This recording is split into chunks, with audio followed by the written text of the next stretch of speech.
This conference will now be recorded. अद्य बुधवासरः अथवा सौम्यवासरः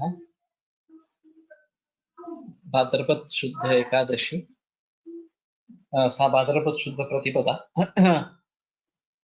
दिनांक 19 ऑगस्ट 2020 पातंजल योग सूत्र दृष्टानुश्रविक विषय वितृष्णस्य वशीकार संज्ञा वैराग्य मूकं करोति वाचालं पङ्गुं लङ्घयते गिरिं यत्कृपातमहं वन्दे परमानन्दमाधवम् अपि स्वशक्त्या तपसि प्रवर्तसे शरीरमाद्यं खलु धर्मसाधनं तन्निष्ठिकाधिष्ठितकालिदासो यदुक्तवान् तत् अहमत्र वक्ष्ये उद्दिष्टमायुर्वेदस्य स्वस्थस्य स्वास्थ्यरक्षणम् आतुरे रोगमुक्तिश्च द्वयमेतत् प्रयुज्यते योगशास्त्रे धुना किन्तु न तस्य प्रयोजनं द्वयोर्मोक्षप्राप्तिः स्यात् योगो मोक्षप्रवर्तकः स्वास्थ्यं च रोगमुक्तिश्च मोक्षप्राप्तिस्तथैव च सम्यगध्ययनेनैव आयुर्योगस्य तद्भवेत्।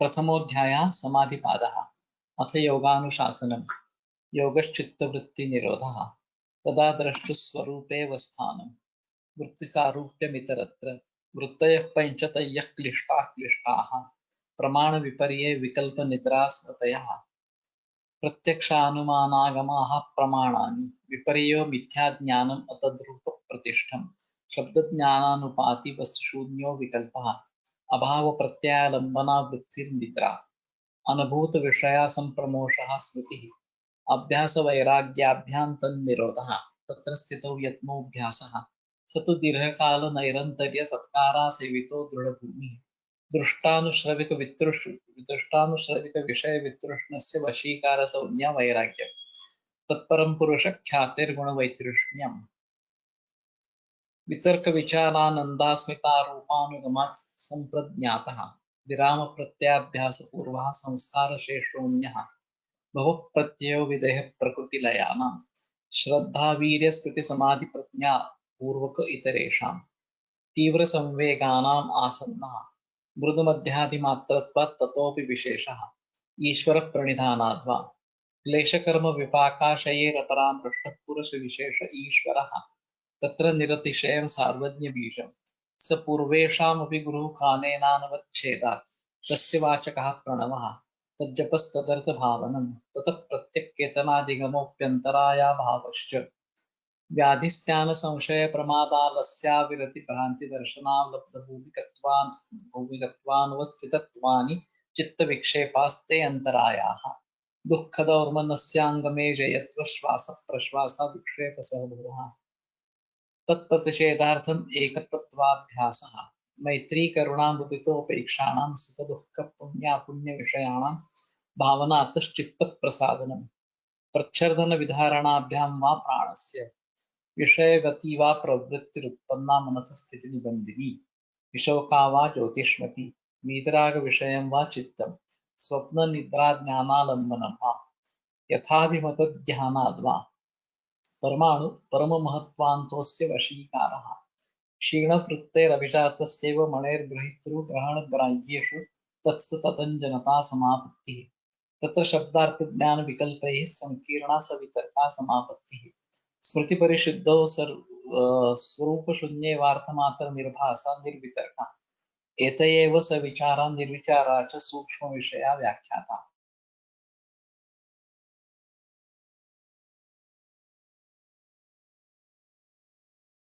विशारद्येऽध्यात्मप्रसादः ऋतंभरा तत्र प्रज्ञा श्रुतानुमानप्रज्ञाभ्याम् अन्यविषया विशेषार्थत्वात् तज्ज संस्कारः अन्यसंस्कारप्रतिबन्धी तस्यापि निरोधे सर्वनिरोधान् निर्बीजः समाधिः इति परिविरचिते योगसूत्रे प्रथमः समाधिपादः।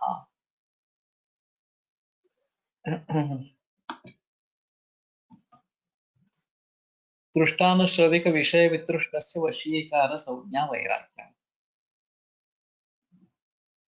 तो ये जो मूल सूत्र है दृष्ट अनुश्रविक विषय उसके बारे में वितृष्ण जो हो गया है, उसको वशीकार संज्ञक वैराग्य इस प्रकार से कहते हैं। दृष्ट का मतलब ये रहेगा कि जिसका हमें इंद्रिय द्वारा प्रत्यक्ष ज्ञान इस प्रकार का होता है, वो दृष्ट विषय रहेंगे। तो स्त्रिया अन्नपानम ऐश्वर्यम इति दृष्ट विरक्तस्य, तो जो भी उपभोग निर्माण करने वाले इस प्रकार के जो साधन है, चाहे स्त्री सेवन हो, अन्नपान सेवन इस प्रकार का हो, या ऐश्वर्य, तो जिनका हम इंद्रियों द्वारा ग्रहण कर सकते हैं, उसके विषय में जो विरक्त इस प्रकार का हो गया है, और स्वर्ग वैदेह्य प्रकृति लयत्व प्राप्त अनुश्रविक विषय वितृष्ण, और दूसरे भी ऐसे भाव है कि जिनका प्रत्यक्ष दर्शन नहीं होता है, जैसे कि स्वर्ग है, विदेह अवस्था इस प्रकार की है, प्रकृति का लय होना इस प्रकार की है। तो ये अनुश्रविक विषय, ये शास्त्र के द्वारा हमें ज्ञात होते जाते हैं। तो स्वर्ग कामा ज्योतिषो में नहीं रहता, ये एक प्रख्यात वाक्य है जो मीमांसा में काफी इस्तेमाल में आता है। तो जिसको स्वर्ग की कामना है, इच्छा है, वो ज्योतिषोम होम करे इस प्रकार से। विदेह भाव प्राप्त होना, जो देह से अलग इस प्रकार की प्रतीति इस प्रकार का होना, या फिर प्रकृति लय मैं प्रकृति से भिन्न हूँ, और ये सब जो विश्व है वो प्रकृति से उत्पन्न इस प्रकार का विश्व है। तो अगर मुझे ये ज्ञान हो जाता है कि मैं प्रकृति से भिन्न हूँ, अलग हूँ, तो फिर मेरे लिए प्रकृति का लय हो जाता है। तो इसके बारे में तृष्णा नहीं रहती, उसके बारे में भी वितृष्णा इस प्रकार, मुझे ना स्वर्ग की आकांक्षा है, ना इस प्रकार से देह या प्रकृति लय वगैरह के बारे में आकांक्षा है इस प्रकार से। दिव्यादिव्य विषय संप्रयोगे चित्त से विषय दोष दर्शन, तो दिव्य या अदिव्य जो हर रोज के संसार में हम जो देखते हैं वो तो अदिव्य है, और ये स्वर्ग वगैरह जो है वो दिव्य इस प्रकार के विषय है। तो उन दोनों के बारे में दृष्ट हो या अनुश्रवित विषय हो, उसके बारे में जो वितृष्ण हो गया है, वितृष्ण का मतलब ये रहेगा कि उसकी उसमें तृष्णा नहीं रही, उसकी उपभोग लालसा उसमें नहीं रही। और विषय दोष दर्शिना, कि विषय में दोष है ऐसा जिसको ज्ञान होने लगा है। प्रसंख्यान बलात् अनाभोगात्मिका हेय उपादेय शून्य वशीकार संज्ञा वैराग्य। तो प्रसंख्यान बलात्, इसका मुझे अच्छा अर्थ नहीं मिला एक्चुअली, कि अनाभोगात्मिका, जिसमें भोग लेना नहीं चाहते हैं, सुख का भी और दुख का भी, हेय उपादेय शून्य। हेय का मतलब त्याग कर देना, छोड़ देना, और उपादेय का मतलब स्वीकार करना, उसके लिए प्रयास करना। तो ये दोनों तात्कालिक जो सुख और दुख है, उनके जरिए उत्पन्न होते रहते हैं। जो जिनको हम सुख समझते हैं वो लेने की इच्छा बार बार होती रहती है, और जिसको हम दुख मानते हैं उसको त्यागने की, उसको दूर करने की इच्छा हेय इस प्रकार की होती रहती है। तो जब इस मार्ग में हम आगे क्रमण करते हैं, तो इन दोनों की अनुभूति से हम अनुगमा चाहते हैं। उस विषय के बारे में राग भी नहीं है, द्वेष भी नहीं है, इस प्रकार की स्थिति प्राप्त होती है। तो उसको ये वशीकार संज्ञक वैराग्य इस प्रकार से कहते हैं। तो वशीकार का मतलब है कि जो उसके अधीन वैराग्य इस प्रकार का हो गया है, वो चतुर्थ अवस्था है, ऐसे कृष्णा जी को व्यक्त करने। बताया है। तो विवेकी जो पुरुष होता है वो वितृष्ण हो जाता है, यानी कि किसी भी विषय की तृष्णा उसके मन में नहीं रहती है। इसमें एक भाव ऐसा है कि राग और द्वेष, ये दो प्रकार के तृष्णाएं रहती है, और जिससे हमें सुख प्राप्त होता है ऐसा हम मानते हैं, उसके बारे में पुनः पुनः प्रवर्तन इच्छा, ये राग इस प्रकार की कहलाती है। और जिससे हमें दुख प्राप्त होता है उसके बारे में द्वेष इस प्रकार का होता है। और जब द्वेष के बारे में तो कोई संदेह नहीं है, वो कोई भी आदमी जिसका द्वेष है उसका स्वीकार हो या उसको प्राप्त करना हो, ऐसी कोई इच्छा नहीं रखेगा। लेकिन जिसके बारे में राग है, जिससे हमें सुख प्राप्त हो रहा है, वो भी अंतिमतः दुख ही है ऐसा मानकर उसके बारे में भी वितृष्ण होना, ये सबसे अहम चीज है। दुख निर्माण करने वाले भावों के बारे में वितृष्ण होना वैसे आसान इस प्रकार का है, लेकिन जिसको हम सुख समझते हैं, चाहे वो इंद्रिय भोग का सुख हो या अनुश्रविक, कि इस प्रकार से करने से स्वर्ग की प्राप्ति होगी वगैरह वगैरह, इस प्रकार का दिव्य ज्ञान इस प्रकार का हो, उन दोनों के बारे में राग होना अनुकूल स्वाभाविक इस प्रकार का है। और उससे विरागता प्राप्त होना ये वैराग्य है, कि इस प्रकार का राग मुझे नहीं चाहिए, ये भी वैराग्य कहलाता है। तो अनुकूलता यानी कि सुख, सर्वेषाम अनुकूलतया वेदनीयम सुखम प्रतिकूलतया वेदनीयम दुखम, ये तर्क संग्रह में सुख और दुख की व्याख्या की गई है। और सर्वम परवशम दुखम सर्वम स्ववशम सुखम आत्मवशम सुखम, ये भी एक दूसरी व्याख्या बताई गई है, कि जो जो चीजें हमारे अधीन है वो सब सुख है, और जो हमारे अधीन नहीं है, परवश दूसरे के अधीन है, वो दुख इस प्रकार।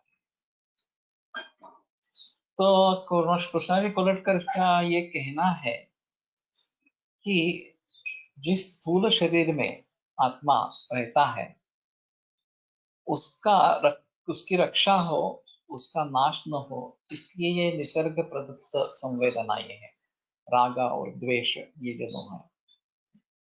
जैसे कि जब भूख लगती है तो एक पीड़ाकारक वेदना निर्माण होती है कि मुझे भूख लगी है, इस प्रकार से एक पूर्वानुभव रहता है कि इस प्रकार की मुझे भूख लगी थी और मैंने अन्न का सेवन किया था और वो भूख की संवेदना नष्ट हो गई और मुझे सुख प्राप्त हो गया। तो जब इस प्रकार की संवेदना निर्माण होती है, भूख की संवेदना निर्माण होती है, तो स्वाभाविक हमें अन्न सेवन करना है उस प्रकार की, या उसके बारे में राग इस प्रकार की संवेदना होती है। और वो लेने के बाद एक सुख की संवेदना निर्माण होती है कि हाँ मेरी तृप्ति हो गई और मुझे अच्छा लगा, मुझे उस जो क्षुधा, इससे जो पीड़ा हो रही थी वो नष्ट हो गई या कम हो गई इस प्रकार। तो इसमें भूख लगना ये एक प्रतिकूल संवेदना है, और उसके उपरांत अन्न सेवन से उसकी शांति होना और एक भोजन का, अन्न सेवन का समाधान प्राप्त होना, सुख प्राप्त होना, ये स्वाभाविक इस प्रकार का है। और प्राणी मात्र की रक्षा के लिए ये आवश्यक है। लेकिन पशुओं में और मानव में अंतर है। पशुओं में जब ये इच्छा पूरी हो जाती है तो उनको और आगे अन्न सेवन करना इस प्रकार की इच्छा नहीं रहती। मानव वहां रुकता नहीं, उसे लगता है कि इसके बारे में राग निर्माण होता है, और राग निर्माण होते पुनः पुनः प्रवर्तन इच्छा होती है, इससे मुझे सुख प्राप्त हुआ है तो मैं और थोड़ा सुख लेने की कोशिश करूं, और थोड़ा सुख पाऊं इस प्रकार से। और इस प्रकार से अगर ज्यादा खा लेंगे तो उससे अंतिमतः दुख ही प्राप्त होगा, सुख प्राप्त नहीं होगा। लेकिन तदात्म संज्ञेषु भावेषु अज्ञान रज्यते, त्यांची कर्मयोनी आणि भोग योनी, ये आगे उनके बारे में कृष्णा जी कोलेटकर बताते हैं कि प्राणी मात्रों की जो योनि है वो भोग योनि है। अपने अपने भोग लेने के बाद वो निवृत्त हो जाते। एक बार खाना खा लिया और उससे तृप्ति हो गई, समाधान मिल गया, तो वो आगे नहीं खाते। बचपन में भी ये मानव में भी रहती है। छोटे नन्हे बच्चे रहते हैं, एक बार उनकी तृप्ति हो गई तो कितनी भी उसको इच्छा हो वो खाता नहीं है। वो बंद कर देता है खाना इस प्रकार से। लेकिन धीरे धीरे उसको जबरदस्ती खाना खिलाना पॉसिबल हो जाता है और फिर उसकी भी वृत्ति उसी तरीके से बढ़ती है। ये मैकडोनाल्ड्स के बारे में जो रिसर्च हुआ था, सुपर साइज मी करके एक डीवीडी है, Amazon पर उपलब्ध है। तो एक व्यक्ति ने मैकडोनाल्ड के अन्न का सेवन किया और उसके कोलेस्ट्रॉल बढ़ गया, शुगर लेवल बढ़ गई। तो उसने मैकडोनाल्ड कंपनी पर मुकदमा दाखिल किया। मैकडोनाल्ड कंपनी ने स्टैंड लिया कि इस व्यक्ति ने केवल हमारा अन्न नहीं खाया है, तो बता नहीं सकते कि यह हमारे अन्न से ही हुआ हो। इस प्रकार कोर्ट ने बात मान्य करी, तो इसने चैलेंज के रूप में उस व्यक्ति ने उसका स्वीकार किया और फिर सभी इन्वेस्टिगेशंस करके केवल मैकडोनाल्ड का ही खाना खाना है, ऐसा उसने निश्चय। तो जब भी भूख लगे तभी सिर्फ मैकडोनाल्ड का ही खाना खाना है, ऐसा किया। मैकडोनाल्ड के रेट लिस्ट में 36 विभिन्न प्रकार के पदार्थ है, उनमें से केवल 3 फ्रेश है, नैसर्गिक इस प्रकार के, लेकिन वो कभी भी उपलब्ध नहीं होते हैं। बाकी जो 33 है प्री कुकड़ है, वही सिर्फ मिलते हैं, ये नहीं मिलते। और उनकी खासियत ऐसी है कि ड्राइव थ्रू इस प्रकार का भी है। एक गेट से आप अंदर आते हैं, गेट पे ही आप ऑर्डर दे देते हैं और एक चक्कर लगा के जब बाहर निकलते हैं तब आपके हाथ में आपके ऑर्डर थोप दी जाते हैं। तो करीबन 2 मिनटों में ग्राहक को उसने जो ऑर्डर दी है वो मिल जाती है। इस प्रकार से ये बहुत प्रॉम्प्ट सर्विस इस प्रकार की है। तो जैसे ही इस व्यक्ति ने शुरू किया तो 5वें 6ठे दिन से उसके सभी पैरामीटर्स बदलने लगे। वजन बढ़ने लगा, शुगर बढ़ने लगी, कोलेस्ट्रॉल बढ़ने लगा और फिर लिबिडो इस प्रकार का भी निर्माण होने लगा वगैरह। तो डॉक्टर ने सलाह दी कि आप ये बंद कर दो, आप 1 महीने के लिए नहीं करो, ये हमारे लिए काफी मुसीबत में डालने वाला है। फिर भी उसने जिद करके उसको चालू रखा। 15वें दिन से तो बहुत ही ये सब चीजें बढ़ने लगी और फिर उसका एक कहना था कि उसका एडिक्शन हो गया, अगर वो नहीं खाएगा तो उसको सरदर्द शुरू होगा, इस प्रकार।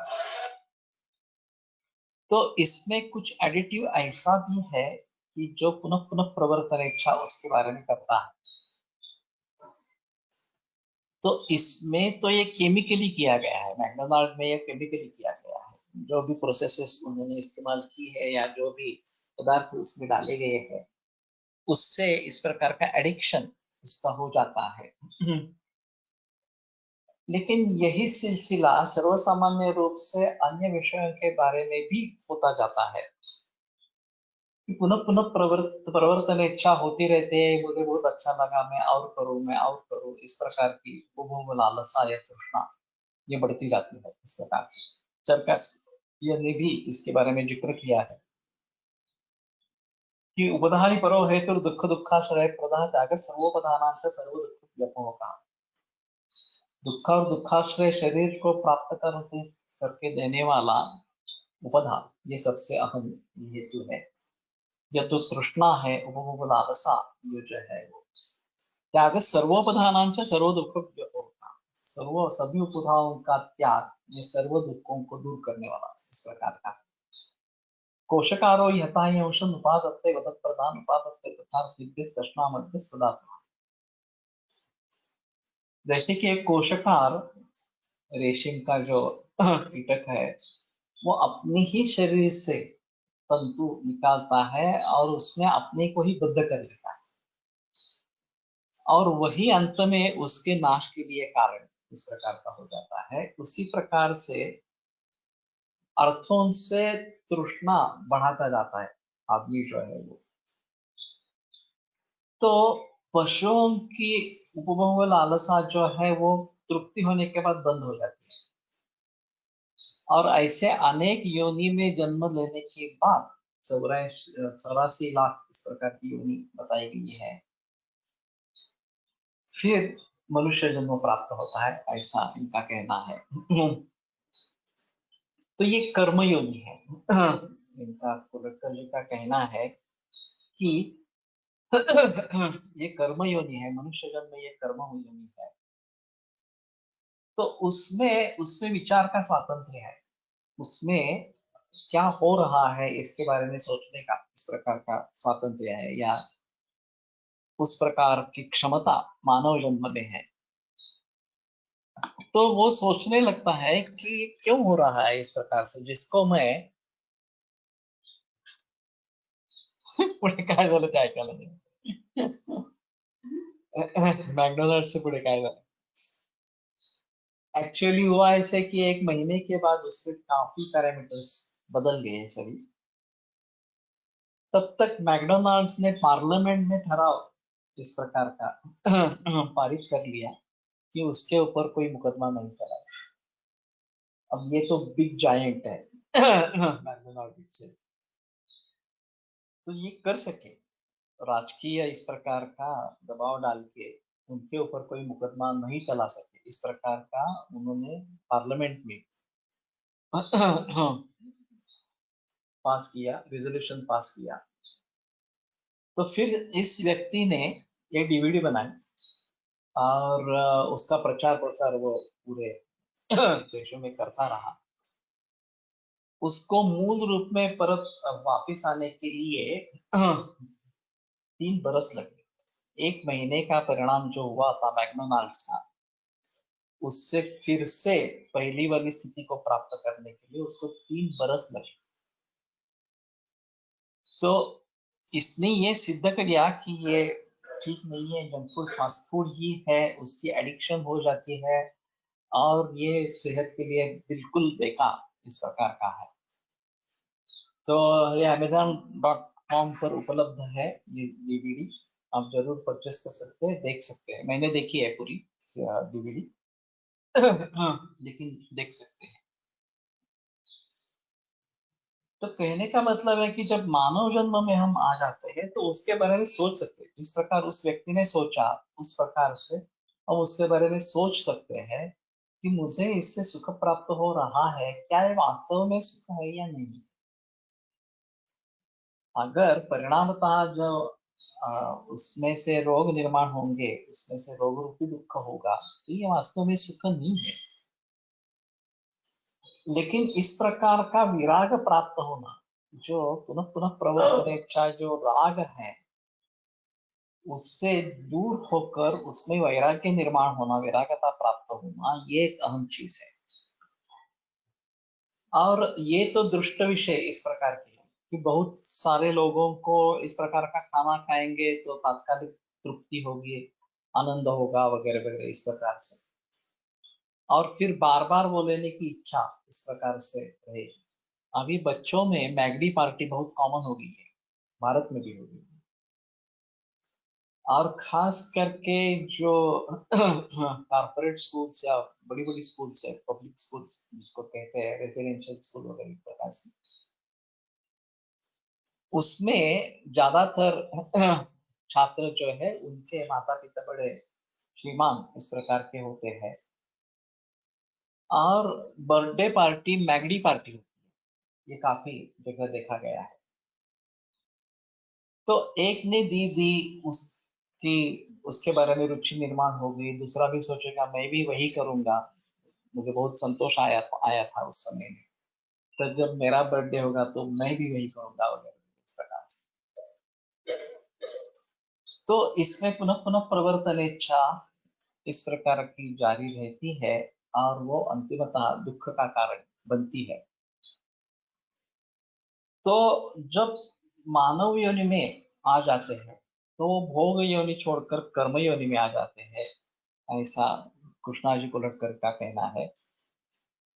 और वहां इस प्रकार का कर्म करने से इस प्रकार का फल होना जरूरी है। अगर उस प्रकार का फल नहीं मिल रहा है या कुछ और ही फल मिल रहा है, तो उसके बारे में वो सोचना आरंभ कर देता है कि ऐसा क्यों हुआ। तो पता चलता है कि और भी कुछ कारण इसमें रहेगा। हाँ, जिसको हम वास्तविक सुख इस प्रकार से समझ रहे हैं, वो वास्तविक सुख है ही नहीं। जिसको दुख समझ रहे हैं वो तो दुख है ही, उसमें संदेह नहीं है। चरकाचार्य ने भी जो कहा है, सुख संज्ञक आरोग्य विकारो दुख में आरोग्य को सुख संज्ञक कहा गया है। ये संज्ञक शब्द का प्रयोग क्यों किया? सो जिसको हम सुख समझते हैं वो आरोग्य है, इस प्रकार से। तो समझते हैं का मतलब है कि वास्तव में वो भी सुख नहीं है। वास्तव में ऐसा रहेगा कि अ, किसी प्रकार की अनुभूति ही न हो, ना ही सुख की ना ही दुख की, इस प्रकार की, तो वो सुख होगा, वास्तव सुख होगा, इस प्रकार से। तदा दृष्टु स्वरूपे अवस्थानम, ये जो स्थिति है, ये पुनः पुनः जन्म मरण इस प्रकार से मुक्त हो जाना, ये है, वो वास्तव में सुख है, इस प्रकार। लेकिन जो उस स्थिति को प्राप्त हुए हैं, वो तो हमें बताने के लिए नहीं आते हैं कि ऐसा ऐसा है करके ये करो, इस प्रकार से। और फिर भी उसका कोई वर्णन कोई नहीं कर सकता। ये कैसी अवस्था है, क्या अवस्था है, सुख होता है यानी कि क्या होता है। तदा दृष्टु स्वरूप अवस्थानम, वो जब अपने स्वरूप में ही स्थित हो जाता है, आत्म तत्व या ब्रह्मभूत हो जाता है, तो वो अंतिम अवस्था है। तब तक रोग रूप दुख न हो और सो कॉल्ड सुख संज्ञ का जो आरोग्य है वो प्राप्त हो, इसके बारे में हमें प्रयास करनी चाहिए। जब इस आरोग्य की स्थिति बनी रहे, तो हमें सोचना है कि ये भी सच्चा सुख नहीं है, उसके आगे सच्चा सुख जो है उसको पाने के लिए हमें प्रयास करने चाहिए, इस प्रकार से। लेकिन हम तो इसी में झगड़ते रहते हैं कि रोग रूपी दुख प्राप्त न हो और आरोग्य रूपी सुख प्राप्त हो, इस प्रकार का। तो मानव जन्म में ये पॉसिबल है कि ये अपने कर्मों के बारे में सोचे कि किस प्रकार से कर्म से क्या होता है, इस प्रकार से उसके बारे में ज्ञान हासिल करने की कोशिश करे। और फिर ये पशुओं से अलग इस प्रकार की स्थिति हो जाती है। पशुओं में ये ज्ञान प्राप्त करने की इस प्रकार की स्थिति नहीं है जो मानव जन्म में है, इसलिए वो कर्म योनि इस प्रकार की बताई गई है। और श्रेष्ठ श्रेष्ठतर श्रेष्ठतम, इस प्रकार का ध्येय अपने प्रयत्न से मानव प्राप्त कर सकता है, जो पशुओं में प्राप्त नहीं होता है। इसीलिए कहते हैं कि मानव जन्म अत्यंत दुर्लभ है, और उस प्रकार का जन्म प्राप्त होने के बाद उसका पूरा फायदा हमें उठाना चाहिए। अगर हम उसका फायदा नहीं उठा पाएंगे, तो ये फिर से जनन मरण इस प्रकार का चलता रहेगा, और फिर वही सुख दुख, इसमें हम बंधे इस प्रकार से रहेंगे। जो मैंने पिछली बार बताया था कि श्री एम की जो किताब है, अप्रेंटिस टू मैलन मास्टर, इस प्रकार, तो उन्होंने खुद के बारे में ये लिखा है, जो उनको उनके महेश्वरानंद गुरु से ज्ञात हुआ कि वो एक योगी थे, सिद्ध योगी थे इस प्रकार के, और हिमालय की किसी गुफा में तपाचरण कर रहे थे। तो एक फकीर वहां पे प्राप्त हुआ, और उसने उसको आलिंगन दिया और इच्छा व्यक्त करी कि मैं आपसे ज्ञान देना चाहता हूँ, और आप मुझे मुक्ति का मार्ग दिखाए, वगैरह। तो ये बहुत संतप्त हो गए, क्रोधाविष्ट हो गए। और उन्होंने कहा मुझे कुछ मालूम नहीं इसके बारे में, मुझे कोई संदेशा नहीं मिला है, तो तुम यहाँ से निकल जाओ। तो उसने बार बार विनती की कि नहीं नहीं, आप ही मुझे मार्ग दिखाएंगे वगैरह। जब उसने इनकार कर दिया तो उन्होंने कह दिया कि ठीक है, फकीर ने कह दिया कि अगर यही तुम्हारी इच्छा है तो अभी मैं अपना जीवन यहाँ पे समाप्त कर, और उसने गंगा में कूद कर अपनी जान दे दी।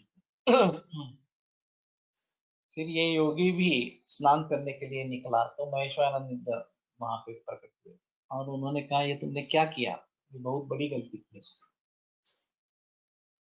इतने योग में आगे जाने के बाद भी तुम अपने क्रोध को नियंत्रित नहीं कर सके।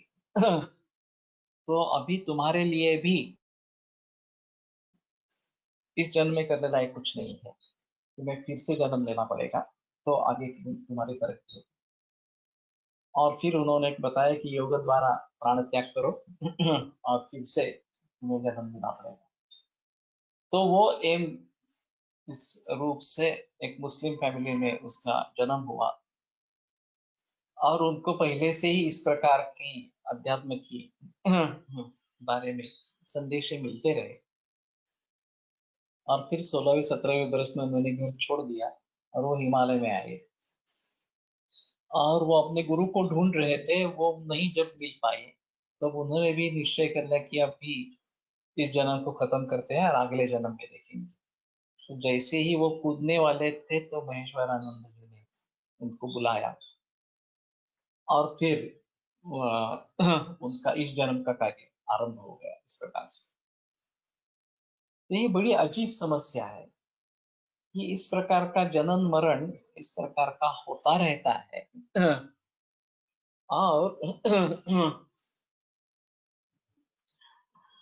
इसी जन्म में, मानव जन्म में ही ये अ, स्थिति को हासिल कर सकते हैं अगर हम चाहते हैं तो। अगर दूसरे स्थिति में हम दूसरे योनि में चले जाएंगे तो फिर से ये जन्म मरण तो चलता ही रहेगा इस प्रकार से। मैंने दूसरा भी उदाहरण देखा था। इस तरीके के संदेश मिलना मतलब एग्जैक्टली क्या हो sir, are they any science dreams etcetera. अंतस्फूर्ति जिसको कहते हैं उसी प्रकार के है, और उनको बुला लेते हैं तुम यहाँ पे आ जाओ इस प्रकार से। और फिर जब वो वहां पे जाता है तो उनको आगे के संदेश मिलते हैं, अब ऐसा करना है वैसा करना है। नानन सर ने एक अजीब उदाहरण बताया था। एक जर्मन औरत उसने अपने पति को कहा कि हमें भारत में जाना है। उसने कहा क्या करना है भारत में जाके, तो वो तो मुझे मालूम नहीं है, लेकिन मुझे बुलाया गया है, somebody is calling me, तो हमें भारत में जाना है। तो ठीक है, उन्होंने निश्चय कर लिया, और फिर वो बम्बई एयरपोर्ट में उतरे। तब तक उसको कुछ भी मालूम नहीं था। तो फिर उतरने के बाद उसको संदेश आया कि पुणे में जाना है। तो वो पुणे में आई बम्बई से। पुणे में आने के बाद सर्वे रोड पे जाना है, इस प्रकार से आगे आगे संदेश मिलते गए, और फिर वो गुड़ौड़ी महाराज के मठ में दाखिल हुए। जैसे ही उन्होंने वहां की तस्वीर देखी गुड़ौड़ी महाराज की, तो फिर उन्होंने कहा ये यही आदमी मुझे दिखाई दिया था और इसी ने मुझे बुलाया। कहाँ जर्मनी, कहाँ पुणे, और उस औरत को कुछ भी पता नहीं था ये आदमी कौन है, क्यों बुला रहा है वगैरह। तो इस प्रकार के संदेश प्राप्त होते हैं, और अगर ऐसा होता है तो उसका अनुकरण करना। गुरु छात्र को ढूंढता है, ऐसा ही उनका कहना है। जब उस समय आ जाता है तो गुरु अपने छात्र को ढूंढता है इस प्रकार से। ऐसे अक्कलकोट स्वामी के बारे में ऐसी बहुत कथाएं प्रचलित है। और मैंने जैसे कि एक बात बताई थी, करा के नजदीक एक देहात में इस प्रकार के एक व्यास नाम के वैद्य है, काफी बूढ़े हैं। तो उनके यहाँ अक्कलकोट स्वामी खुद प्रकट हुए, उनको बताकर प्रकट हुए कि मैं कल सुबह आने वाला हूँ, तुम्हारे पास गणेश की मूर्ति जिसका विसर्जन नहीं हुआ है वो पड़ी है, उसकी मिट्टी अलग कर लो और मेरी मूर्ति बनाओ उस मिट्टी से। और वैसे वो प्रकट हुए, खुद आए, वो मूर्ति बनी, उसकी पूजा अर्चा हुई, उनके लिए प्रसाद का आयोजन किया गया और फिर वो अंतर्धान हो गया। वो मूर्ति भी वहां पे है, मैंने वो दर्शन किया उसका। और उसका उत्सव होता रहता है इस प्रकार से। तो ये हाल की 69 की घटना है।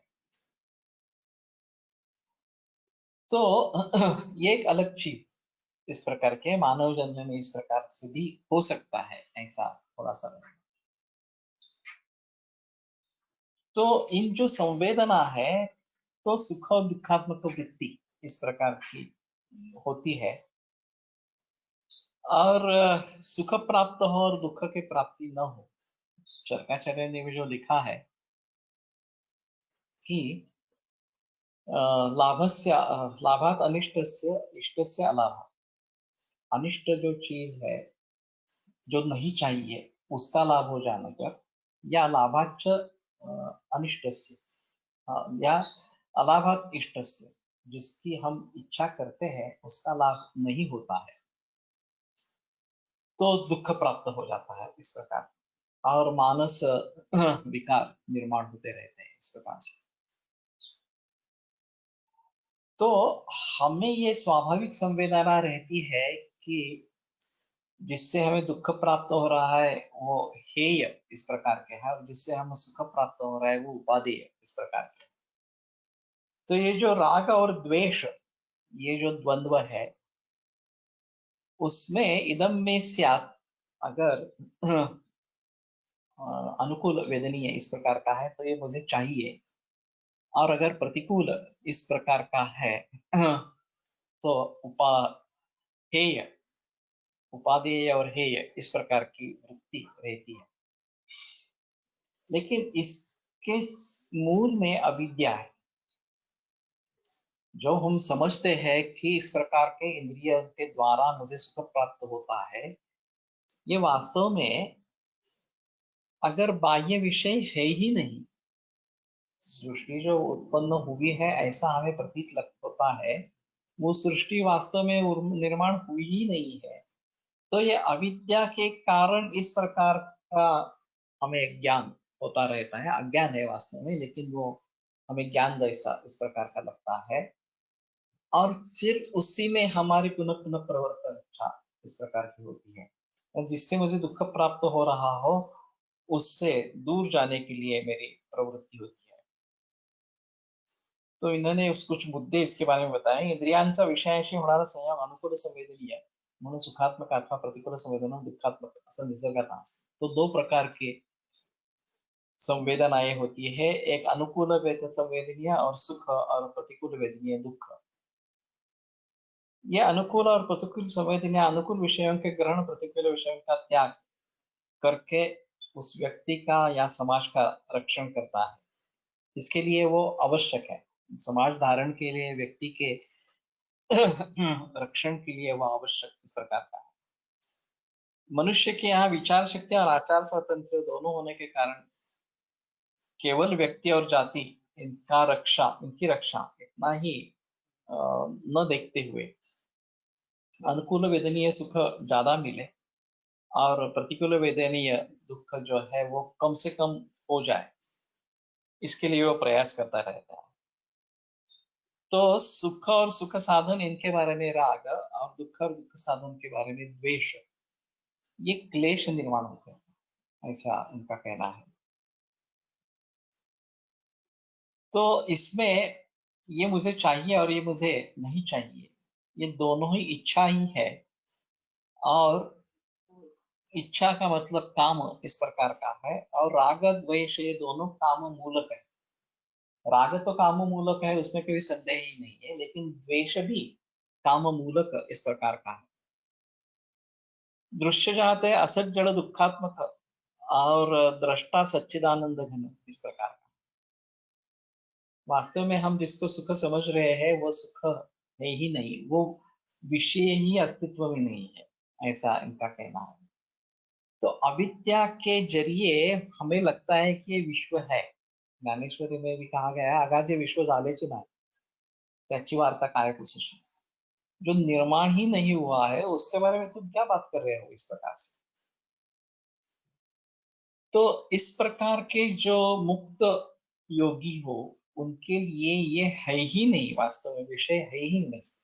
तो उनसे सुख या दुख प्राप्त होना ये संभव ही नहीं है इस प्रकार का.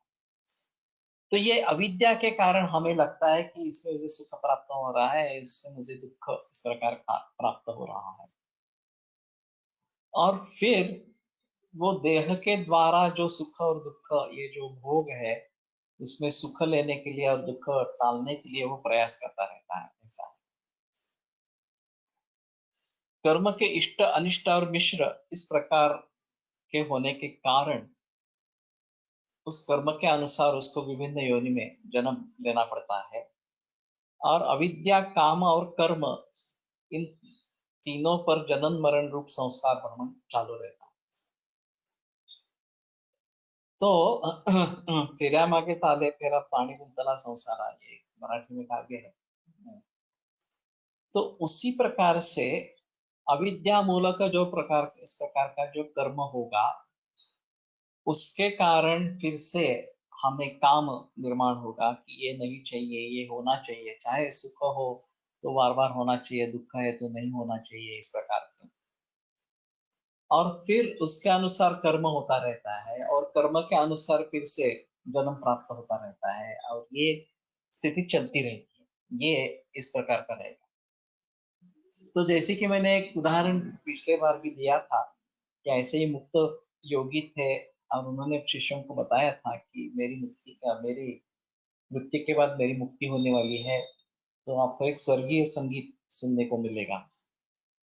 और वास्तव में ऐसा हुआ नहीं. वो स्वर्गीय संगीत कुछ सुनने को मिला नहीं. तो छात्र दूसरे गुरु के पास चले गए और उन्होंने बताया कि ऐसा ऐसा तो बताया था और हमें हमारा पूरा विश्वास है कि हमारे गुरु गुरु झूठ नहीं बोलेंगे, तो ऐसा क्यों नहीं हुआ. तो फिर उन्होंने पूछा कि वह कहाँ पे लेटे थे, तो उन्होंने बिस्तर दिखाया, यहाँ पे लेटे थे. तो गुरु वहां पे जाकर लेटे.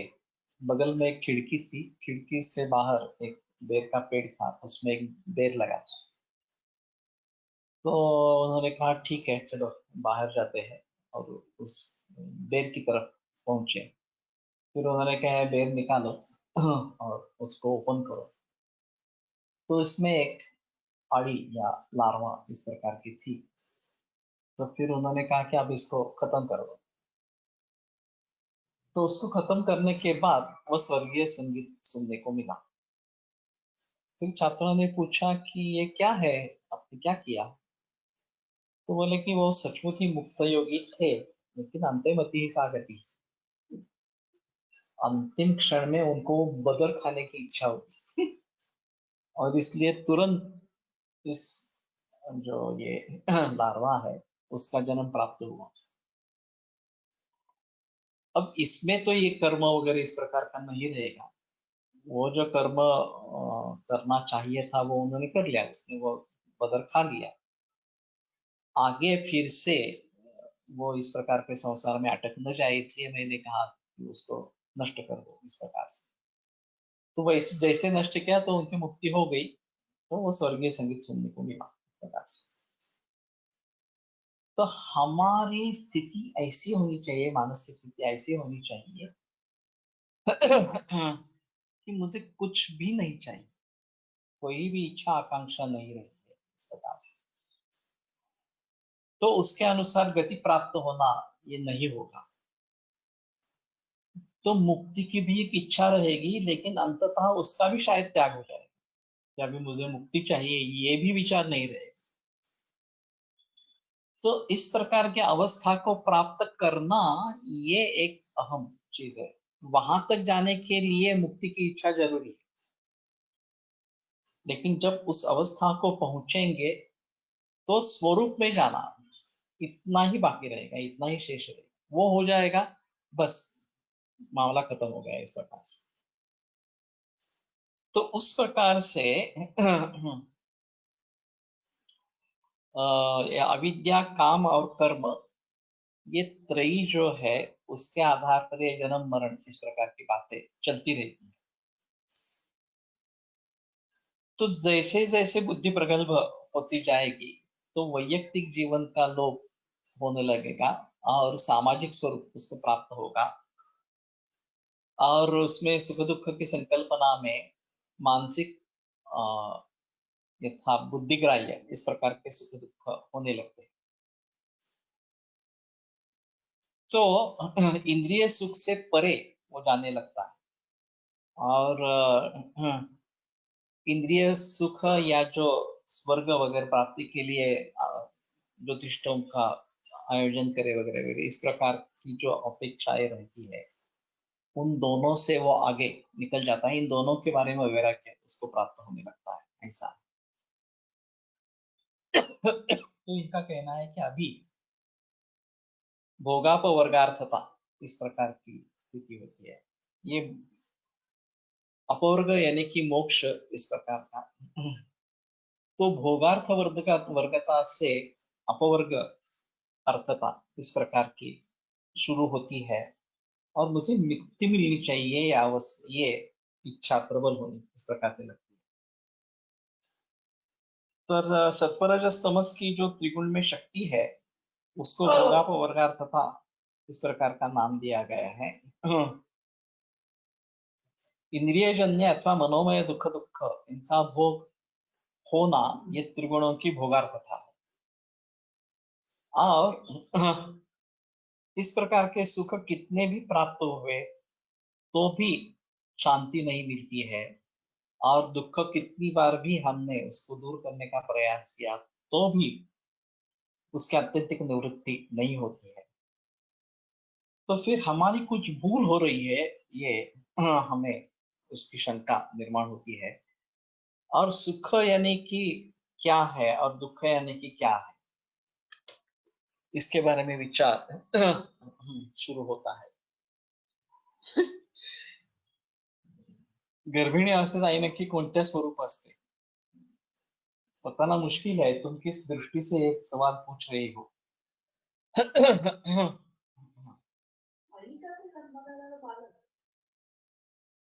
आई म्हणली। वो तो अपना बालक किस प्रकार का हो ये भी इच्छा उसकी रहेगी, और उस इच्छा के अनुसार उसका वर्तन रहेगा, उस प्रकार का बालक होगा। ये जब तक ये गर्भिणी अवस्था में इस प्रकार से है। आगे चलकर जब उसका जन्म होगा तो फिर उसके सुख दुख की संवेदनाएं कल्पनाएं अलग अलग इस प्रकार की दोन जीवांची असते या दृष्टीने।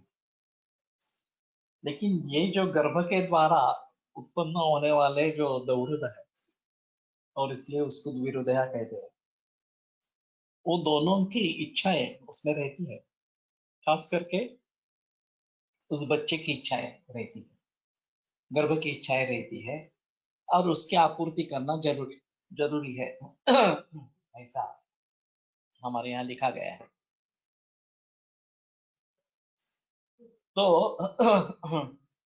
हमें उसके बारे में सोचना है। लेकिन ये सामान्य स्तर पर जो चीजें गर्भिणी को पसंद नहीं है लेकिन उस गर्भ को पसंद है, उसके बारे में इच्छा निर्माण होना, और सिर्फ इच्छा निर्माण होना नहीं, उससे आनंद होना, ये भी होता है। जिसके बारे में द्वेष भी हो वो भी उस समय में द्वेष नहीं रहता, उल्टा बल्कि उससे आनंद होता है। और एक बार गर्भिणी अवस्था दूर होने के बाद फिर से उसकी आत्मा की जो इच्छा है वो प्रकट होती रहती है इस प्रकार से। तो सुख और दुख हमारे बाह्य विषयों पर निर्भर इस प्रकार के हैं। और दुख तो हे हेय है ही, उसमें कोई संदेह नहीं है, वो त्यागने जैसा ही है। लेकिन सुख भी इस प्रकार से हेय है, ये जब प्रतीति हमें होने लगती है। एक समान विषय में एक के लिए सुख होता है, एक के लिए दुख होता है, एक के लिए न्यूट्रल भाव रहता है। और ये काफी जगह सत्व रजस तमस इस प्रकार से भी बताया जाता है कि रोड पे कोई एक्सीडेंट हो गया और हम जा रहे हैं वहां से, और पहली हमारी संवेदना रहती है कि हाँ एक्सीडेंट्स होते रहते हैं, लोग कैसे भी वाहन चलाते हैं वगैरह वगैरह इस प्रकार से, मद्यपान करके भी चलाते हैं वगैरह इस प्रकार से। तो उसकी तरफ दुर्लक्ष्य ही करना है, न्यूट्रल हमें रहना है इस प्रकार से। नजदीक पहुंचेंगे तो पता चलेगा अरे ये अपना ही मित्र है, भाई है वगैरह वगैरह। तो अभी ये भावना नहीं रहेगी, ये ऐसे होते रहता है वगैरह। हम हमारे मन में ममत्व उत्पन्न हो जाता है कि इसकी मुझे मदद करनी चाहिए। ये मेरे लिए बड़ी दुख की बात है इस प्रकार से। और फिर उसका त्याग किस प्रकार से किया जाए, इस दुख का त्याग किस प्रकार से किया जाए, तो हम जाके उसको मदद करें। और अगर हमें प्रतीत होता है कि हमारा शत्रु है, तो हम सोचेंगे अच्छा हुआ, भगवान ने ही इसको सजा दे दी इस प्रकार से, मुझे तो उसकी मदद बिल्कुल करनी ही नहीं है। उल्टो भगवान को प्रार्थना करनी है, भगवान की प्रार्थना करनी है कि जल्दी से जल्दी इसे सजा मिल जाए, ज्यादा से ज्यादा सजा मिल जाए। तो वस्तुतः घटना एक ही है, घटना की तरफ देखने का दृष्टिकोण जिस प्रकार से बदल जाता है, उस प्रकार से सुख दुख, या सुख भी नहीं दुख भी नहीं, इस प्रकार की अवस्था हम प्राप्त करते हैं। तो ये सब आंतरिक है। सबसे अहम जो चीज है, ये सब आंतरिक है। विषय केवल एक निमित्त इस प्रकार का है। हमारे ही अंतःकरण में इस प्रकार के तरंग उत्पन्न होंगे कि ये मुझे सुख लगता है, ये मुझे दुख लग रहा है, इसका मुझ पर कोई असर होने वाला नहीं है इस प्रकार से। तो विषयन से सुख प्राप्त होता है, ये भ्रांति है। विषय वितृष्णस्य, ये जो बताया गया है इस प्रकार से, या पीछे भी प्रमाण विपर्य विकल्प निद्रास होते हैं, ये जो 5 वृत्ति इस प्रकार की बताई गई। तो विपरीत विपर्य जो वास्तव में प्रमाण नहीं है, असत हेतु इस प्रकार का है, उससे होने वाला जो ज्ञान है वो जो विपरीत इस प्रकार का है, जैसे रज्जु पर सर्प का ज्ञान इस प्रकार से। ख यानी कि आकाश, मन आकाश तत्व से बनता है, वो दूषित होता है तो दुख है, वैसे ही सुष्ठु ख यानी सुख, इस प्रकार की व्युत्पत्ति बताई जाती है। तो ख यानी कि आकाश, और सुख दुख, अनुकूल वेदनीय इस प्रकार, वेदनीय इस प्रकार का हो तो सुख इस प्रकार का होगा, और प्रतिकूल वेदनीय इस प्रकार का हो तो वो दुख इस प्रकार का कहा जाएगा। और वास्तव में वो सिर्फ आकाश ही है। अप्रतिघात जिसका लक्षण चरकाचार्य ने बताया है, तो न्यूट्रल इस प्रकार की अवस्था है। लेकिन हमें लगता है कि ये सुख है, ये दुख है इस प्रकार से। तो विषयों से जो सुख प्राप्त होता है, ऐसा हमें लगता है, वो भ्रांति इस प्रकार की है। और कपोल कल्पित जो प्रमाण विपर्य विकल्प, विकल्प के बारे में जो उन्होंने बताया है कि शब्द मात्र निर्भाषा इस प्रकार, वस्तु शून्य, केवल शाब्दिक जंजाल बना के हमें ऐसा लगता है हाँ इसमें इस प्रकार का सुख है इस प्रकार, और वस्तु नहीं है वास्तव में इसमें, कुछ भी नहीं है। तो उसके बारे में हम सोचते हैं कि अरे ये मुझे सुख के स्वरूप में प्रतीत हो रहा है। तो इन्होंने मृगोजल का उदाहरण दिया है। खास करके आखाती देशों में ये आभास निर्माण होता है कि पानी है, वहां पानी की बहुत ही कमी है, और पानी पाना एक बहुत बड़ा सुख होता है। तो एक डिल्यूजन इस प्रकार का हो जाता है कि केवल उन किरणों वगैरह के जरिए ऐसा प्रतीत होता है कि वहाँ पानी है।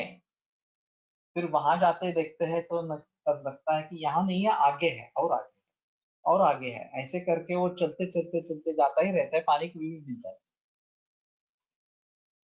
तो उसी प्रकार से इससे मुझे सुख प्राप्त होगा, और थोड़ा उपभोग ले लूं और थोड़ा सुख प्राप्त होगा, और ले लूं और उपभोग प्राप्त होगा।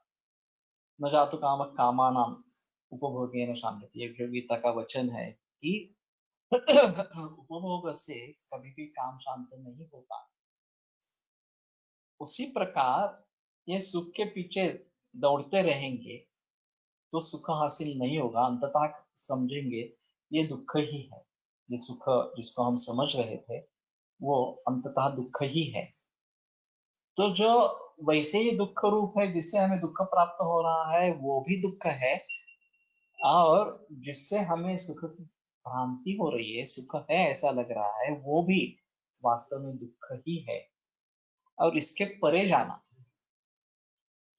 कि इन दोनों के बारे में वैराग्य निर्माण होना। राग का मतलब पुनः पुनः प्रवर्तन इच्छा इस प्रकार का है, काम है। और वैराग्य का मतलब, विरागता का मतलब उससे दूसरी ओर चले जाना है, उससे विराग निर्माण होना है कि मुझे नहीं चाहिए इस प्रकार से।